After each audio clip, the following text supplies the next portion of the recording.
Hello everybody and welcome back to another World Cup predictions video. Today we are looking at Group G. We're nearly there. Just like with all the other World Cup predictions videos, there are timestamps down below. So if you do want to jump to any specific part, you can do. I'm going to run down all four of the sides and then do the predictions bit at the end.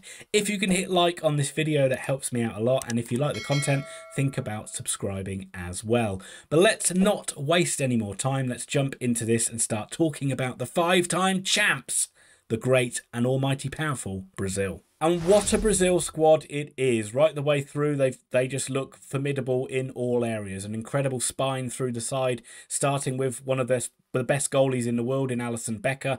It is a back line where they've gone for two elder statesmen in Dani Alves and in Thiago Silva. Don't expect Alves to play too much, but Thiago Silva could be in there leading the line. And yeah, he's been excellent for Chelsea, and he's proved his fitness time and time again, and Brazil aren't taking a chance with him, in my opinion. I think he's going to be good enough to get through this tournament and play very well for them. But going forward is where Brazil really are a frightening side. You've got the likes of Neymar in there, obviously, but the likes of Rodrigo, the likes of Anthony, the likes of Vinicius Jr. It is a side that is going to rip sides to pieces, you would think, and create a boatload of chances. Who is going to be the guy that scores those chances, though?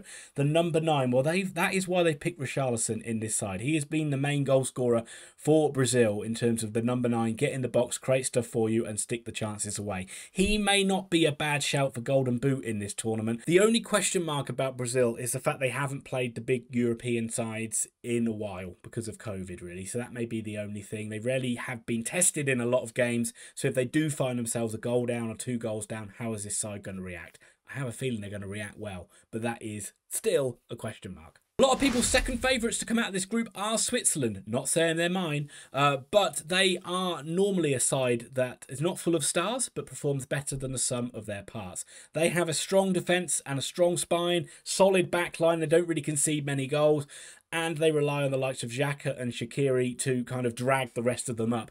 Shaqiri is still the main attacking talent in this side, and that's where the main weakness in this Switzerland side is that ability to score goals and create chances. I don't see them as being a very strong possession-based side either, which isn't going to come in their favour when they do play in extreme heat. And that is where I think this Swiss side will fall down. It is a bit of a toss of a coin between them and the other sides in this group. With Brazil, I think, winning it quite easily. But are they good enough to get through? We will see. Cameroon, the Indomitable Lions, what a great name. They're still really remembered for their 1990 heroics. Indeed, that was the first World Cup I remember watching, so I have fond memories of Roger Miller and England beating them in the semi-finals. But it's very rare that they actually live up to those standards. But they do have some talented players in their team. Andre Onana is a very, very good goalkeeper. And going forward, you have the likes of Choupo-Moting, Ekambi and Mbeumo, who certainly can create chances and score goals. However, I don't think it's the strongest squad in the world, particularly in defence and in midfield, which means it's going to be very tough for them to keep clean sheets, I would say. And therefore, I don't see Cameroon really doing much at this World Cup. And then we come to Serbia, and I really like the look of this Serbian side. I like the way they play, and I like the fact that they go out and play very attacking football. It's very direct football, but not exactly long ball. They like to get the ball forward to Mitrovic as quickly as they can and play off him. And what a great target man he is, and he's really been a talisman of this side. And if he can take his form that he's been in for Fulham into this World Cup, then Serbia should certainly be in the goals. Serbia's game plan is to play 3 at the back and rely on their wing backs to get forward with pace. They also like to kind of sit off teams and hit them on the counter-attack.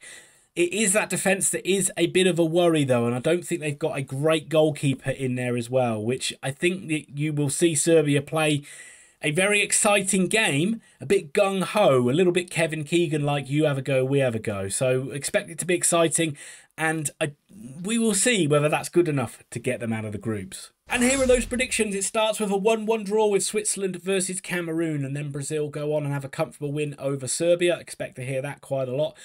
Cameroon then get beaten 2-1 by the Serbs, so the Serbs bouncing back after that defeat to Brazil. Brazil then have another comfortable win over Switzerland, and then a hammering of Cameroon to see them come through in top spot. But I do see Serbia as the side nicking that second place place with a 1-1 draw against Switzerland, which seems to end with 4 points and going through in second, with Switzerland and Cameroon going out. And there it is for Group G. We're nearly done. We're nearly there. I hope you like this video. If you can give your comments down below, I'm always fascinated to read your comments. And if you, once again, if you like this video, please hit like and think about subscribing if you haven't already done so. I'll be back to do the final group, Group H, in the coming days. So thanks once again for watching, and I'll see you soon.